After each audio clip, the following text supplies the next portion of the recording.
There are hundreds, if not thousands, of jobs in a hospital setting, from the ER to ICU to med-surg to surgical and more. But every now and then, there's a super cool job that comes around that few are lucky enough to do. Flight nursing is that job. What's up, guys, and welcome back to my channel. Now, you guys have heard me say it before. My journey to flight nursing has not been the traditional journey. I didn't stay in the ICU for 4 years. I didn't go and get my CFRN. I didn't do any of that. If we're being quite honest, this job just kind of like fell in my lap. So today we're going to talk about how I became a flight nurse and how you can become one too. Let's start at the beginning. Years ago, there was a young girl named Asia who was very wet behind the ears, but also very eager. She started nursing school. That's me. Okay, you don't want to go that far back. Let's skip a little bit ahead. My first year of nursing was spent in med-surg. Everyone knows the saying, you have to start in med-surg as a new nurse.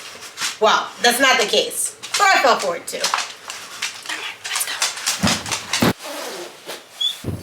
go. After being in med-surg for about a year and a half, I got pregnant and decided to stay home and be in full mommy mode for the next few years. This is my favorite part of the story, but again, you guys didn't come here for this, so let's move along. After talking to just my baby for about a year and a half, I decided it was time for us to see other people. So this is when I started my first dream job and became a nurse in the pediatric ER.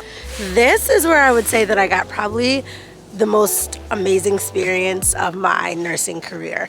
From good staff, good friends, a good environment, good patient population, just everything. It was truly irreplaceable. And honestly, I thought I was set for life and would never want to go anywhere else. But then your girl got bored again. So I did the most exciting thing I could do with a house, a kid, and a steady boyfriend. I decided to start travel nursing. So here's the deal that I have to say about travel nursing, and I have to say it. It is the hill that I will die on. You cannot do travel nursing until you have some experience. And 1 year is not enough experience.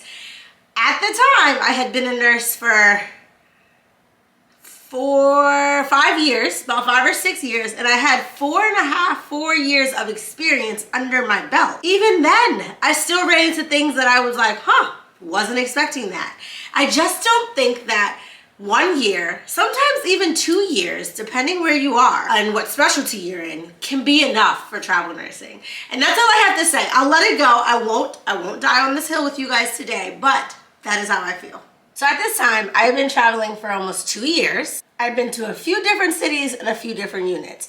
I did a pediatric med-surg floor first that capped, hear me, capped at 8 beds. It was the easiest job of my life. I renewed twice there, and so I was there for a year. I did a full 13-week assignment in a pediatric ER in my college hometown of Minnesota. Go Gophers! And then I finally landed here at a major hospital in the East Coast doing what my official title is, a pediatric critical care transport nurse. The crazy thing about this job is that it not only crossed off my second dream job, but I'm also crossing off one of my dream hospitals.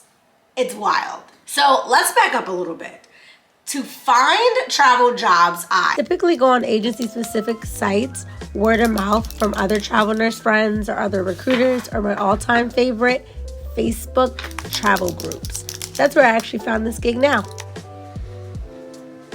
All right, so let's check the timeline again, but this time with numbers. So we have 1.5 years in med-surg, 3.5 years in the pediatric ER, 1 year in the pediatric med-surg, about 6 months in another pediatric ER. So I don't know. I don't want to put my own horn, but I think that's some pretty stellar experience there. Let's get to the experience you really care about. So if you review the notes, you see that you need some sort of critical care experience, mine being the ER. And let me tell you something. Don't you tell me that the ER is not critical care experience. For all you ICU nurses, you know what's coming in the door. I don't. And that's no shade. Just don't throw any my way either. In addition to the critical care experience, you need some nursing years under your belt. All right, now let's talk some certificates you would need.